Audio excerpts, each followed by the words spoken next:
Nii, et nüüd on siis küsimuste ja arutelu voor, et kes ja Edvard, palun. Kõigepealt aitäh väga hea ettekande eest, aga ma ikkagist, mulle meeldib alati küsida nagu hästi provokatiivselt küsimusi, aga ma küsin kõige paremaid, et kui palju on kulla hinda alates siis, ütleme nii, et alates jaanuarist või eelmise aasta sügisest langenud, oskate protsenti öelda. Kui te mõtlete selle protsendi peale, siis kas teil ei teki tunnet, et vähemalt vahepeal oli selline nii-ütelda mull, kui kullaturule inimesed jooksid ja nüüd jooksevad välja, et jah. See on väga hea küsimus ja sellel on väga hea ka vastata. Esiteks, kui rääkida nüüd mullidest. Mullide ajalugu on hästi selge ja ühene. Mulle tekitab esiteks laenuraha. Kui keegi räägib kulla mullist, siis minul on alati küsimus kõigepealt, kui palju on siin inimesi, kes on võtnud kinnisvarale laenu ja kui palju on inimesi, kes on võtnud kullale laenu. Kellel on kinnisvara laenu? Anname käega märku. Kes on võtnud laenu ja ostnud selle eest kulda? Üks inimene. Kaks. See oli esimest korda, kus keegi on isegi võtnud seda. Et kõikides ajaloos kaasa arvatud tulbimaania on olnud mullid tingitud laenurahaga. Sest laenuraha annab kiiresti rikkaks saamise võimaluse ja illusiooni. Ja loomulikult on neid, kes saavad ka, aga enamus jäävad suurima rolli teooria alla. Nii-öelda mina kulla mulliks ei taha seda nimetada. Ma tahan nimetada seda, et kes on nagu majandusega rohkem tutvunud, on olemas hind tõuseb ja hinnatõusul on mingi aeg. Et on olemas mingi graafik ja juhul, kui ta algul tõuseb natukene kiiremini, siis ta peab minema selle nii-öelda algse tõusu juurde tagasi. Jah, kuld on tõusnud liiga kiiresti ja praegusel hetkel see korrelatsioon on äärmiselt normaalne ja me isegi ei imesta, et kui on 10–15% veel korrelatsioon toimub. See on hästi sarnane ka 70. aastatele, mis isegi kirjutasin ühe artikli selle kohta. Et mulliks ma nimetaks siis, kui pangad hakkaks laenu peale nii-öelda kulda inimestel võimalust osta anda. Kulla hinnatõus kestab seni, kuni tuleb raha juurde. Kohe, kui tuleb rahareform ja asjad, siis hakkab kulla olukord muutub ja mina ütlen veel juurde, mina ei taha kulda, ausõna, mina ei taha kulda. Lihtsalt praegusel hetkel ma ei taha midagi muud. Sest kõik muud varad on seotud pankadega.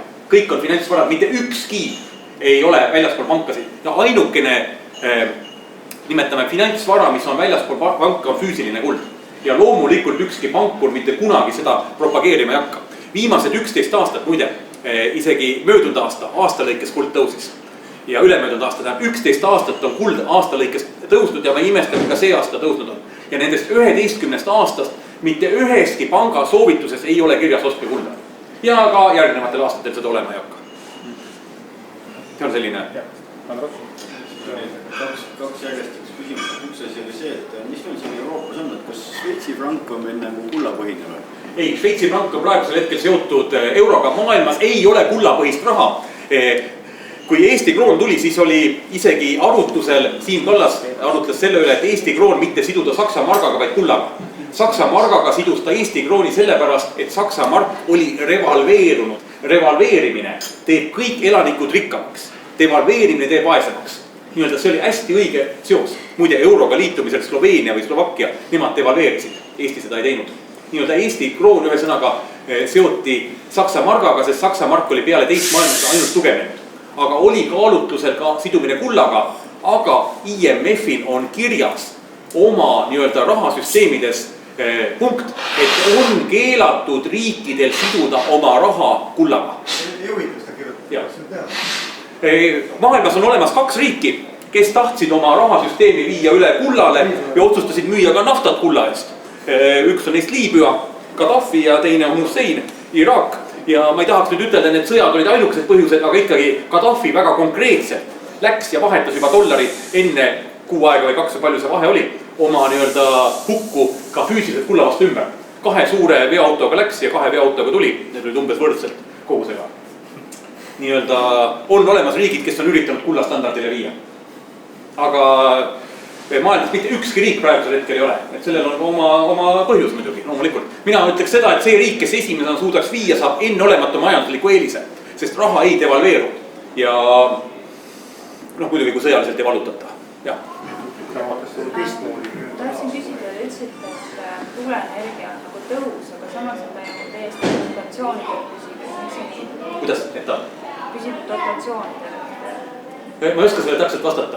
Ma oskan ainult öelda seda, et ükski alternatiivenergia ei ole praegu see, mis suudaks täielikult nagu asendada.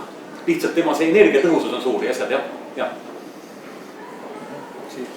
Et ma ei arva, et see on jah praegu, ütleme hetkel lahendusi, ütleme selget lahendust ei ole. Ma arvan, see kullahinna korrektsioon, et see sõltub rohkem ikkagi dollari tugevusest, et kulda maailmaturul kaubeldakse dollarites. Ja viimase 1,5 aasta jooksul nagu kõrgesse kulli hind, et dollar on nagu tugevnenud. Ehk teisiti eurot võttes rohkem juurde kui dollarit.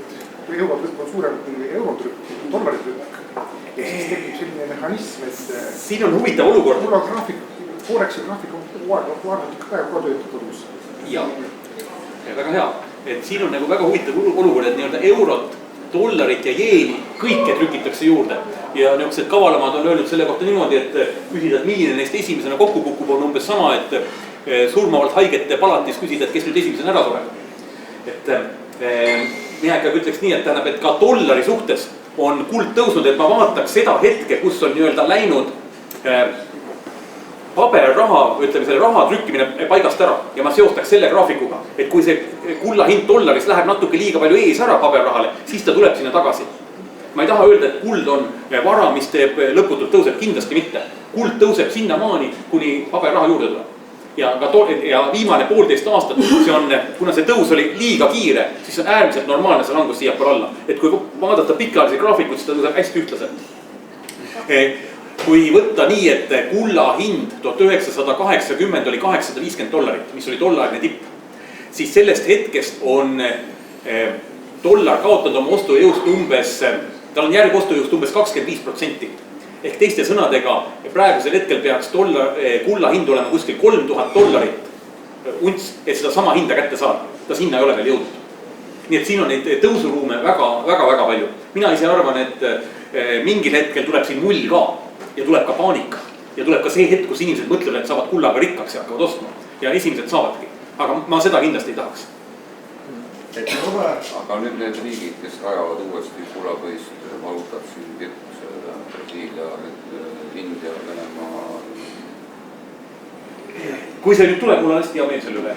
Ta ei pea kullapõhine olema, ta peaks olema väärismetallide põhine või sellega, aga mitte, ma kardan, et neil ei lubata seda teha. Sellepärast see tähendab seda, et nad ei kasuta enam Ameerika dollarit, mis tähendab seda, et Ameerika süsteem, mis on praeguse hetkel põhineb ka nii-öelda jõul, mitte suurel tootlikkusel ja nii-öelda raha trükkimisel, sest kui sa tema raha vastu ei võta, võlakirju ei osta, miks pärast hiinlased ja jaapanlased ostavad, mis kokkuleppeid seal on, mina ei oska ütelda. Kui see tuleb, mul oleks hea meel, aga ma ei ole kuulnud, et see oleks nii-öelda reaalne praegusel hetkel. Milline on võimalik hõbedalt? Hõbe on nagu tõusnud? Hõbedalt on hästi palju maailmas, et hõbe võiks olla koos kullaga, seda ütles Nobeli majanduspreemia laureaat Mindel, et 21. sajandil kuld ja hõbe muutuvad uue rahasüsteemi mingisuguseks tausta osaks. Ja mulle meeldiks see. Hõbeda viga on see, et hõbe võtab palju ruumi, on hästi raske. 1 miljoni krooni ehk 100 000 euro eest hõbedat kaalub ligi tonn, mida on väga raske ühest koos teise liigutada. Et selles mõttes on kuld nagu lihtsam. Kalle. Ma tahtsin küsida, tõus 2 küsimust nagu. Ma vaatan, et on väga optimistlik inimene. Kui nüüd vaadata fakte, mis on nagu ajaloos nagu läbi käinud ja kui nüüd pärast iga mingit kriisi või asja peaks tulema uus mingi kõrgemaid tapsid, palju neid kõrgemaid tasemeid võiks nagu kokku olla. See on üks asi. Ja teine asi on see, et kui nüüd, mismoodi teie nagu näete, kui nüüd vaadata fakte, siis lähima 50 aasta tulevik ja mida üldse nagu teha annab teie äranägemise järgi? Nüüd me jõudsime kohe hästi pikkade teemade juurde, et palju neid etappe on, mina ei tea, siin on nüüd esimene filosoofiline küsimus, kas evolutsioonil on eesmärk või ei ole, et kas see on nii-öelda sihitu aatomite, molekulide kokku sattumine inimene või on ta siis nii-öelda ka mingisugune eesmärk. Minule meeldiks öelda, et on eesmärk ja ma loodan, et ikkagi me areneme edasi ja võib-olla täpselt veel ei tea seda. Kui palju edasi minna saab, ma ei oska selle vastata, et me saame minna step by step. Mulle meeldib nii, et ma lähen silmapiirini, siis ma näen kaugemale, lähen edasi. Aastani 2050 on Ray Kurzweil on selle kohta öelnud, et vaadates tehnoloogia arengut ja eriti arvuti võimsusi, et aastaks 2050 nii-öelda inimene ja arvuti hakkavad sulama kokku. on üks teooria, mis ütleb nii, et inimkonna eesmärk on välja arendada tehisintellekt ja siis ongi nii-öelda meie evolutsioonis oma osa täitnud. Ja kui seda ülikoolis meil õppejõud rääkis, siis ükski üliõpilane seda kuulda ei tahtnud ja läheks ruttu järgmise teema juurde. Et ma ei oska selle kohta ütelda. Ja siis on veel teine teooria, mis ütleb, et inimene on looduse praak. Ehk teiste sõnadega, nii nagu looduses iga olevus arendab välja mingisuguse osa, näiteks elevandil on pikk lont ja kaelkirjakul suur kael ja kirp hüppab kõrgele, nii inimesel arenes hästi atrofeerus aju hästi suureks ja nüüd me siis lihtsalt ei oska seda õieti ära kasutada. Et 2050 on kindlasti, mida ma oskan öelda, on see, et maailm on palju muutunud. Põhiline viga tuleviku koha pealt on see, et lähitulevikuks ennustatakse suuremaid muutusi, kui arvatakse.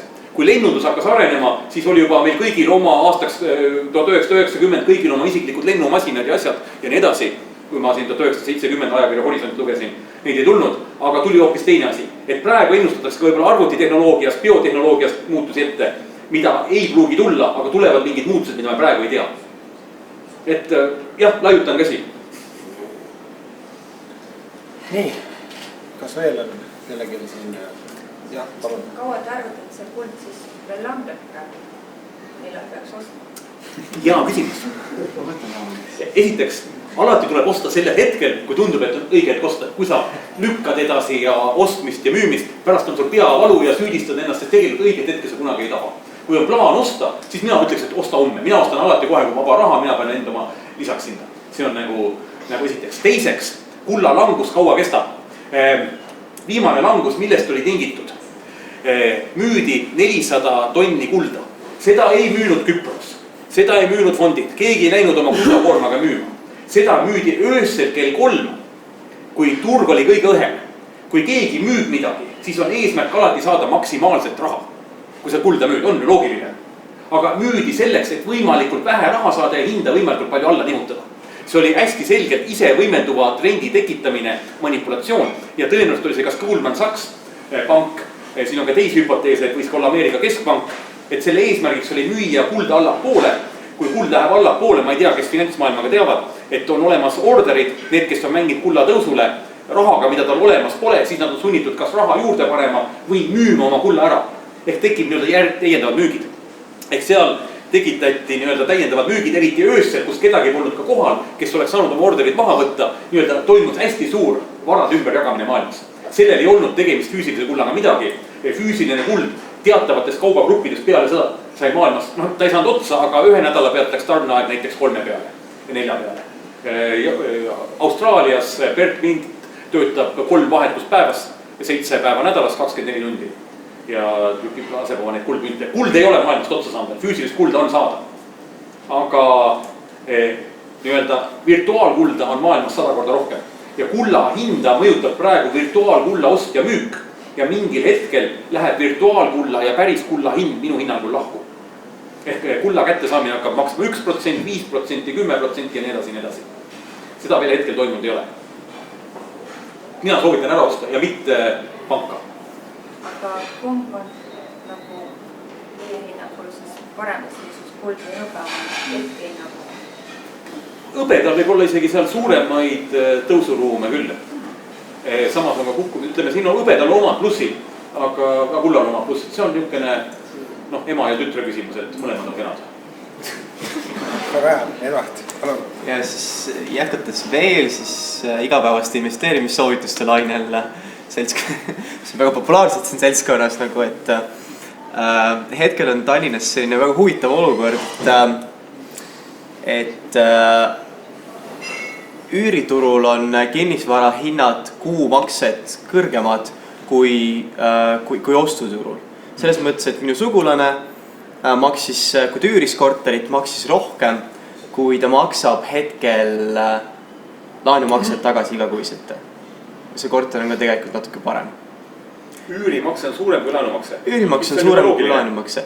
Ei, see tähendab seda, et põhimõtteliselt, et inimestel on nagu hetkel ütleme, et hetkel võiks siis seega töötada selline väike skeem, et selle asemel, et ostan korteri, eks ole, ja siis üürinda välja. Et kas see on igatepidi loogiline investeering? Et ma ei võta laenu, ma ei kindlusta mitte midagi ja ma ei hoia raha pangas.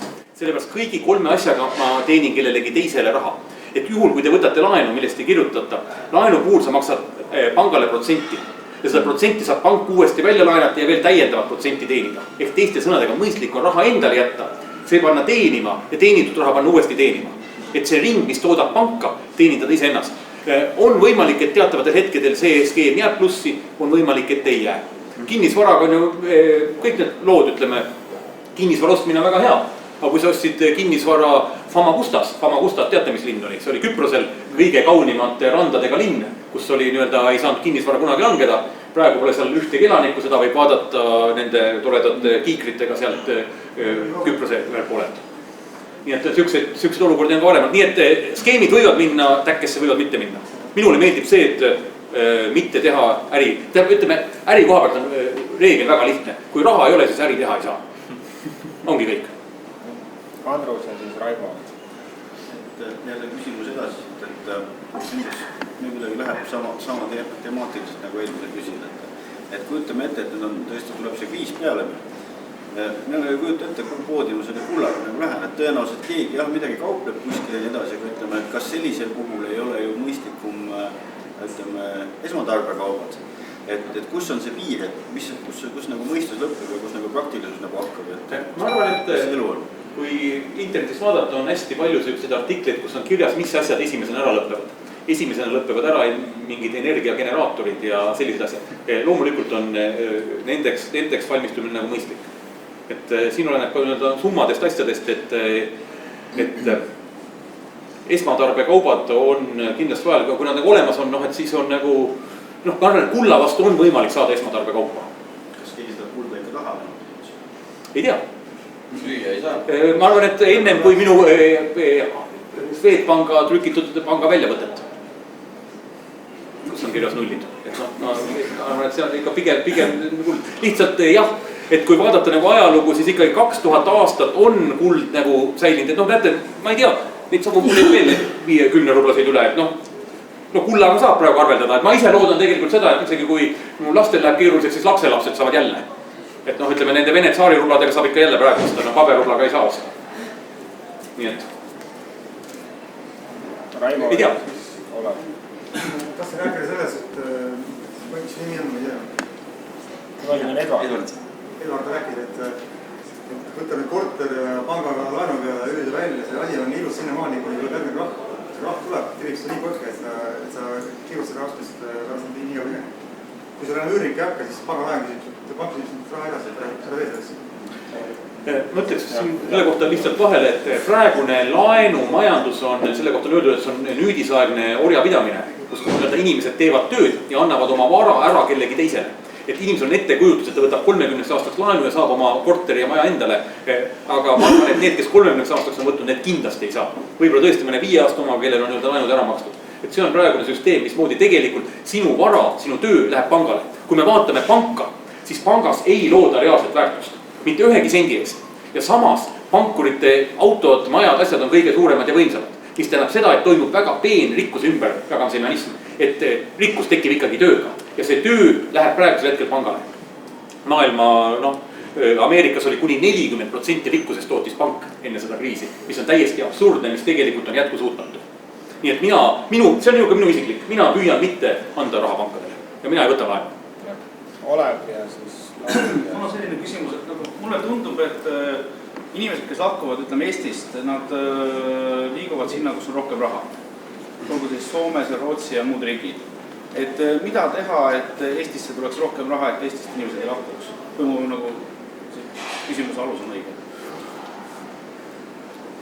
Äkki Madis oskab vastata. Saan aru, et me siin Restart Eestis juba mitmeid kordi juba arutleme selle üle. Mina praegusel hetkel püüan aru saada, et restarti teha, et nagu fikseerida ära, kus kohas me hetkel oleme ja mis on nagu toimumas.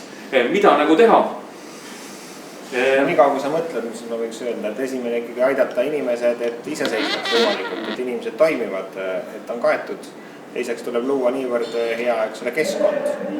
Ja kolmandaks ma arvan, et kui me vaatame seda, et inimesed, kes siia tulevad elama ja siia tahetakse tulla, et siis mis oskuste ja väärtustega ja kvaliteetidega need inimesed on, kes siia meie juurde tulevad, et kas nad tulevad, kas see on ajude sisse toomine siia või nagu mingisugused töötegijate, et ma arvan, et kui me loome kogu selle keskkonna ja see raha, et mina arvan, et me ei peaks tegema seda, et raha rohkem oleks, et me peame lihtsalt tegema, et siin on lihtsalt nii hea olla, et meil on niivõrd palju välismaalasi, kes käivad ja kes näevad seda ja oskavad hinnata seda, mis see on. Et me nagu selles mõttes selle mündi keerame teistpidi, et lihtsalt meil on tegelikult kõik need võimalused olemas, meil on piisavalt vett, eks meil on metsa, meil on maad, meil on kõik asjad olemas, et siin oleks tõeliselt hea elada ja küll siis need inimesed tulevad tagasi.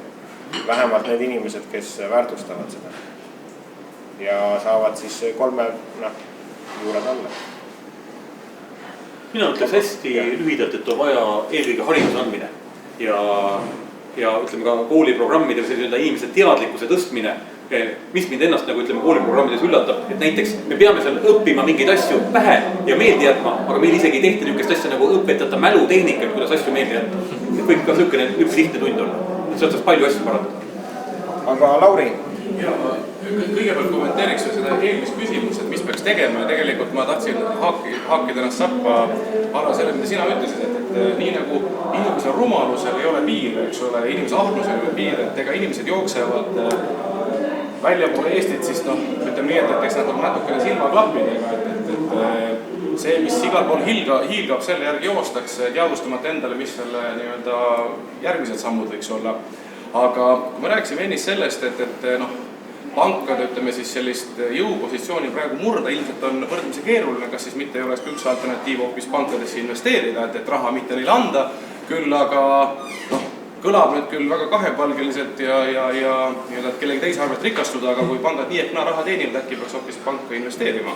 Jaa, praegusel hetkel on rikastumismeetodid väga mitmeid olemas, võib teha derivatiivtehingu, laenad eurot pangast ja paned selle näiteks Hispaania võlakirja, saad sealt 7%, mida ma tahan öelda, et kõik need kõrged võlaprotsendid panka, mis on praegu riigi võlakirjadega, tähendab seda, et pangad toodavad ka praegu kasumit. Jah, on väga mitmeid skeeme, kus on võimalik praegu raha teenida, ma üldse selles ei kahte. Aga pikaajaliselt ma arvan, et see ei ole nagu ikkagi lahendus. On muidugi räägitakse Bitcoinist ja muudest asjadest, et mina ise arvan, et 21. sajandil ikkagi tuleb mingi muu alternatiivne raha, ehk tõesti selline arvutilt arvutile liigutatav ja mis ei sõltu keskpankades, et see on koos selle kogu maailma süsteemi muutumisega, muutub ka kogu praegune rahasüsteem. Ja ma arvan, et sellest kasvab praegu välja midagi uut, mitte Bitcoin. Bitcoin ei pruugi jääda selleks samamoodi nagu vennad Wrightid, kes leiutasid lennuki ei saanud rikkaks, vaid Boeing sai rikkaks.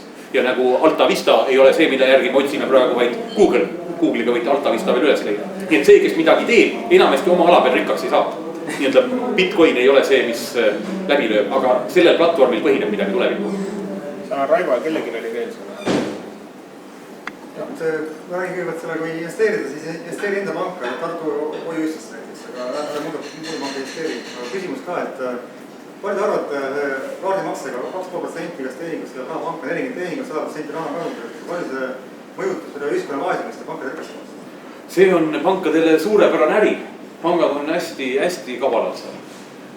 Et ma tean, mis võetud, krediitkaartidega, isegi valuutavahetust ja asjadega, pankadel on väga palju neid kohti, kus nad nagu võtavad rohkem, kui oleks eetiline. Kui loobud olid sellest kaardimaksest, et palju see ühiskond rikkamaks läks? Ma ei oska, siin peaks mingeid arvutusi hakkama tegema, jah?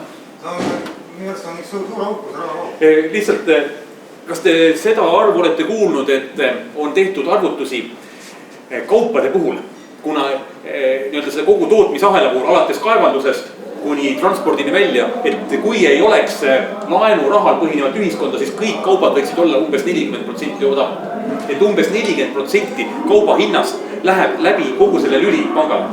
Et tegelikult tuleks seega ära lõigata, aga ma ei näe ühtegi lahendus.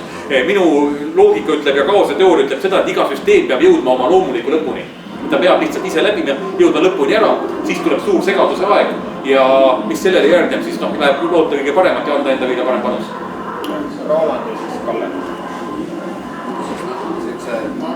Teistmoodi küsimus. Iga muudatus jaoks on vaja mingit motivatsiooni. Kus sina seda enda jaoks seda motivatsiooni leiad? Midagi startida või muust? Tavainimese jaoks ma arvan, sul on kõik nii hästi. Võib tunduda, et miks sa peaksid tahtma üldse midagi muud. Et see on hea küsimus, miks ma peaks tahtma siin loengut pidada?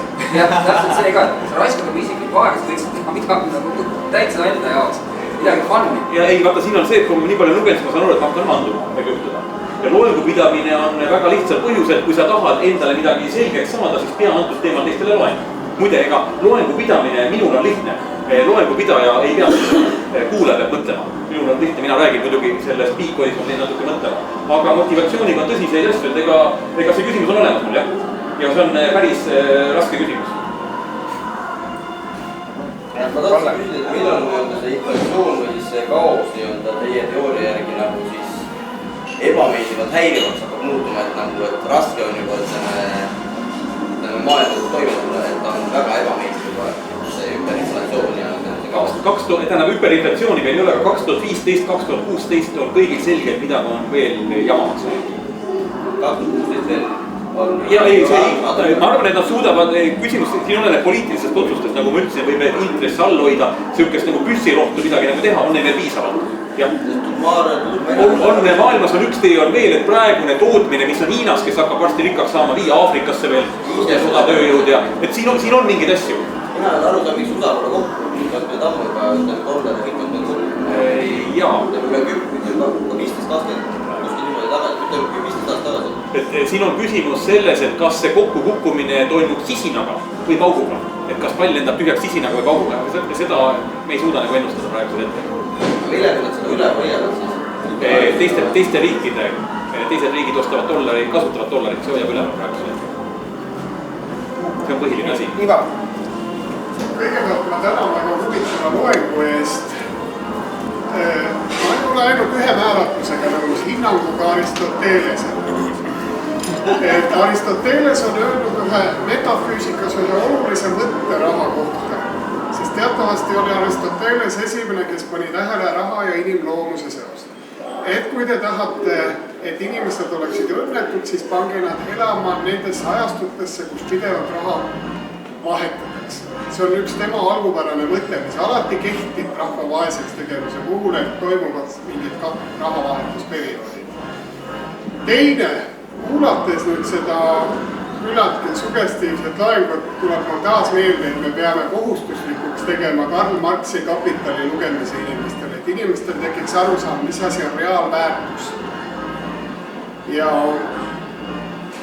Ja mis on need uued rikkuse tootmise valdkonnad, kindlasti võib see olla biomeditsiin, millega saadakse väga palju raha, sest raha ja elu on tahes-tahtmata seotud.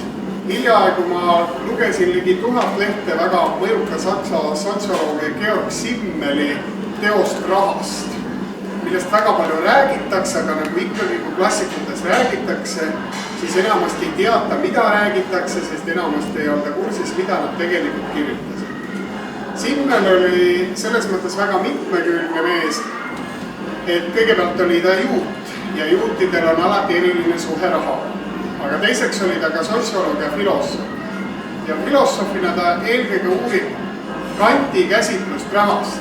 Kant ütleb, et raha on eelkõige tunded ja alles siis hakkab raha mingit sümboolset väärtust teha. Et kui ma nüüd mõtlen, palju meil eesti keeles on kirjandust raha kohta, ega eriti ei ole. Kapital mingis lühendatud variandis on olemas, aga mitte ka kõik. Et siit tekib nagu küsimus, et mis oli see nõukogude ühiskonna rikkus. Nii palju kui minul meeles oli selle rikkuse aluseks ikkagi töö ja töö. Et see vahekord on nagu hästi paigast ära läinud, aga kuna ma ei ole spetsialist rahandusvaldkonnas, siis ma rohkem ei oskaks seda ka kommenteerida. Aga minu meelest on vanad klassikud uuesti üle lugeda, et mitte veel vaesemaks jääda, kui hetkel ollakse. Ma vastan, et jah, et kui ma järgmine loengut pean, siis ma Aristotelese juures toon selle paranduse juurde ja ütlen, et see oli lihtsalt, kuna ma mäletan seda näidet oma psühholoogia loengutest ja seal oli mitu asja, kus ta nagu mööda pani. Et see oli väga õige märkus. Mis puutub Marxi, siis ma arvan, et ma olen ka ise teda natuke üritanud lugeda. Võtan ta ka kindlasti ise uuesti ka käsile ja ma arvan, et seal on omad ivad olemas, et see reaalväärtus ja virtuaalväärtused on täiesti maailmas sassi läinud. Virtuaalväärtus peetakse reaalväärtuseks, seda kindlasti. Ja Marxis hiljuti lihtsalt ka vahele põikena, et tema räägib, et mingist tööproduktist, mis on kellegi tööprodukt, siis ta on ühe artikli kirjutanud, et mis on kurjategija tööprodukt. et kas see on nii-öelda varastatud lõhutud uksenukk või on ta varastatud raha, siis ta ütleb, et ei, et tema tööprodukt on advokaadid, politsei, lukufirmad, kõik nii-öelda, kõik, kes nii-öelda kaudselt on selle asjaga seotud. Et nii-öelda, kui palju siis nii-öelda kurjategija toodab maailma rikkust, või ta on väga huvitavalt nii-öelda kirjutanud, mis tegelikult ei ole rikkus. Aga kindlasti neid teemasid võiks rohkem lugeda. Nii, Peeter. Kas selle raha kui võla põhjuseks ongi nüüd osaline kohustuslik reserv panganduses, mis algas kuskil 1750 või mingi muu kohustus? Ja see hakkas Rootsi keskpangast, kes esimesena avastas, et kui sul kulla tagatisel on raha ja kulda ei küsita, saaks nagu rohkem raha välja. Põhimõtteliselt on see jah, see sama süsteem on hakanud elama oma, et elu ei jõudnud nii-öelda päris äärmusliku variandini, kus isegi Ameerika dollaril pidi olema ka kulla tagatis ja reservides pidi ka kulda olema. Siis antud kulla puhul ei ole seda peale 1953. aastat ühtegi korda auditeeritud füüsiliselt. Audiitorid on lastud vaadata ainult paberit. Et jah, ma arvan, et see ongi põhjus. Üks küsimus veel, kas sa räägid siin mingitest uutest Peeter, räägi natuke kõvema häälega, et teised inimesed äkki osa. Siin mainiti mingisugust võib-olla interneti rahasüsteemi, mis võib-olla on liiga anonüümsed, mis võib-olla ei käinud, aga ütleme sellised kogukonna rahad, mida on minu teada 50 erinevat liiki 5000 näitel olemas. Kas äkki viimases kriisis inimesed hakkavad reaalselt vahetama reaalselt tööd ja see on jälle väga hea küsimus ja siin on minu vaated ülimalt ketserlikud. Et kui ma sellest nagu kuskil lehes kirjutaksin, siis ma saaks seal nii-öelda mingit söödaks ilusalt ära. Minu vaade on see, et esiteks rahasüsteemid on vastu loodusseadusi. Loodusseadustes on olemas selline nii-öelda, ma ei nimeta seda olelusvõitluseks, aga nii-öelda ellu jäämiseks on ikkagi hästi erinevaid, nimetame diversifitseeritus ehk erinevus. Minule meeldiks, et oleks olemas hästi suur erinevate rahasüsteemide hulk ja inimesed ise valivad, mida kasutada. Üks teeb kullasüsteemi raha, teine teeb võlal põhineva raha, kolmas tema raha põhineb dollaril ja neljas ütleme siin mingi tapalinnus saab oma raha välja, et oleks nende omavaheline konkurentsivõitlus ja lõpuks nii-öelda inimesed ise valivad, milline raha nende jaoks sobilik on. Minule meeldib see variant ja see toetaks ka kogukondade rahasid, et rahasüsteem ei oleks määratud sunniviisiliselt või vähemalt mingi ülemineku perioodil. Ega minu teada seadusandlus ei sunni praegu või ei keela sellised paralleelrahasid. See on nii ja naa. See on nii ja naa. Seal on konstitutsioonis, et Eestis kehtib ainult Eesti kroon ja siin on Eestis on. Andrus ja siis Raivo jälle ja siis Agne. Küsimus, siin on meil päris palju raamatuid siin, eks ole, laua peal. Et kui ma nagu tahaks nagu targalt nagu tulevikku vaadata nagu majanduse poole pealt, millise raamatu nagu peaks nendest nagu avalaskmiseks? Raamatu koha pealt ilmub kohe uuesti globaalpohmeluse uus trükk. Siis ma soovitaks seda kõigepealt võtta. Aga antud raamatud on, need illustreerivad minu maailmavaadet teistel aladel ehk psühholoogia koha peal. Keegi õppis psühholoogiat, et ma soovitaks neid raamatuid, see on nii-öelda enda arendamiseks ja näiteks raamat Tuleviku psühholoogia, mis on natukene mainstreamist kõrval. Kõik raamatud on väga head, aga see peab inimese teema huvi pakkuma. Raivo ja siis Agne. Samas sellest, kui praegu on ühiskonnast teada, et see USA Föderaalreserv nagu kõrgemal USA seadustest, kas see nagu lahk vajus kiiremini või see ei ole midagi?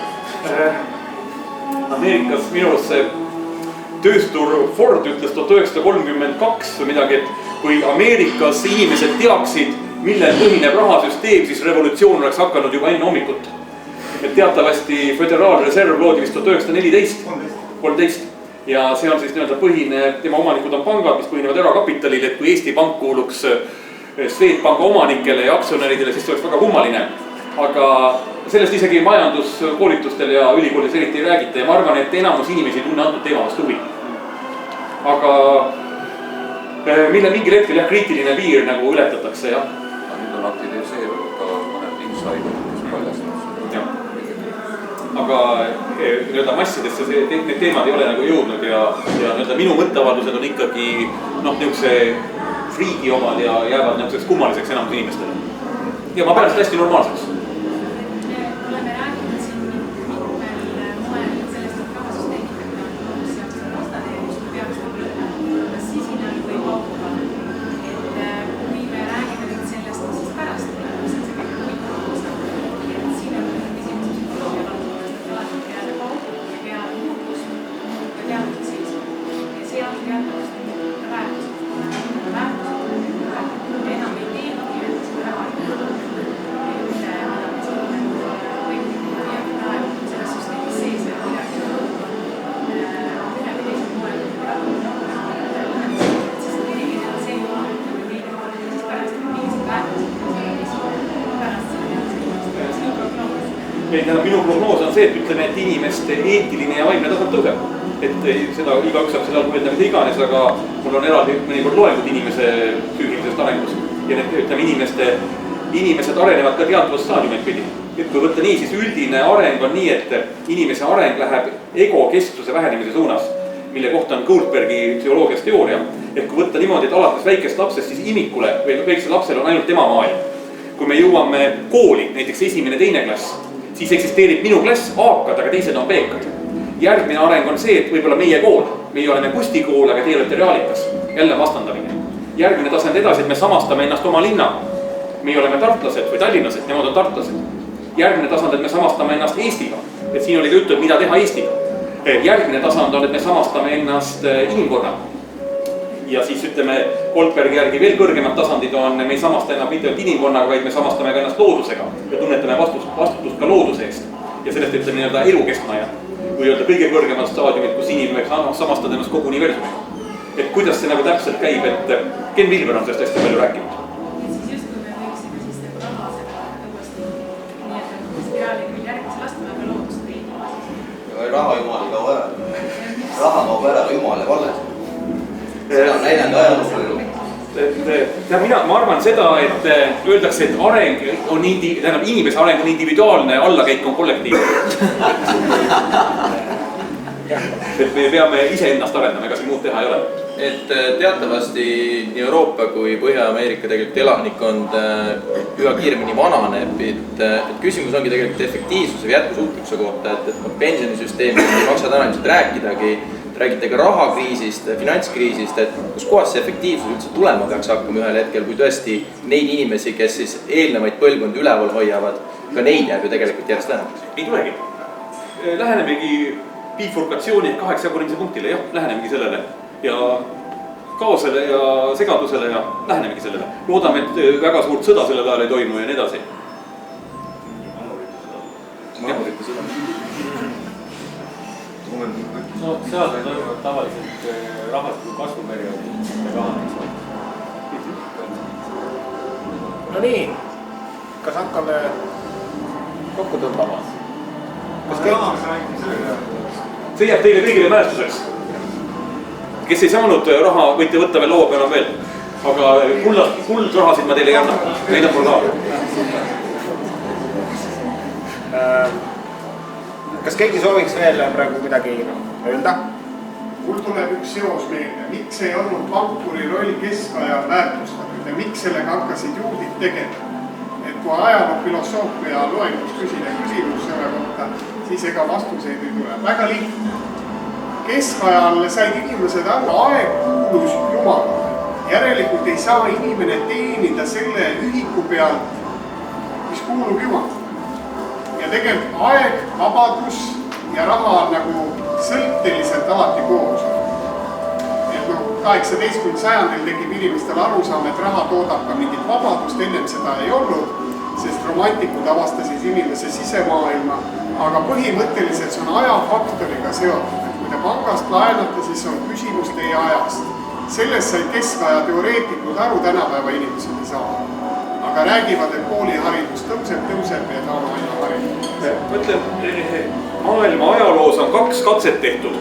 Üks oli Egiptuses ja teine oli 11.–12. sajand. Egiptuses põhines seal kõik nagu vilja. Et kui sa hoiustad vilja kuskil pangas, siis osa läheb seal hoidmiskuludeks ja osa söövad hiired ära ja sa said alati vähem tagasi. Et see, et pangas olles raha juurde tekib, on tegelikult absurd. Ja 2 korda on ajaloos üritatud seda muuta. Üks oli Egiptus ja teine oli 11.–12. sajand. Kes täpselt, kas oli Bütsantsis, ma ei oska seda täpselt vastata. Ma olen sel teemal artiklit lugenud, aga need kumbki katse nagu ei õnnestunud ja me oleme praegu süsteemi ikkagi jätkanud. Aga lõpetuseks, et üks on see, et miks need pangandused niimoodi on, et lõppu ma ütleks veel ühe targa mõtte. Et kui me nüüd loeme tulevikust ja prognoose ja asju, siis ma ütleks, et majandusteadus on maailmas ainukene teadus, kus sa võid saada maailma kuulsaks, ilma et sul kordagi õigus oleks. Ja need mehed, kellel on õigus, nende nimesid ma võin teile saata, kes saate mulle meil, on olemas mul vähemalt 10 inimest, kes on kõik praeguse viimase 30 aasta kriisid õieti ennustanud. Ja nemad räägivad umbes sama juttu, mis mina. Aga siin vist on nüüd see koht, kus ka täname teid.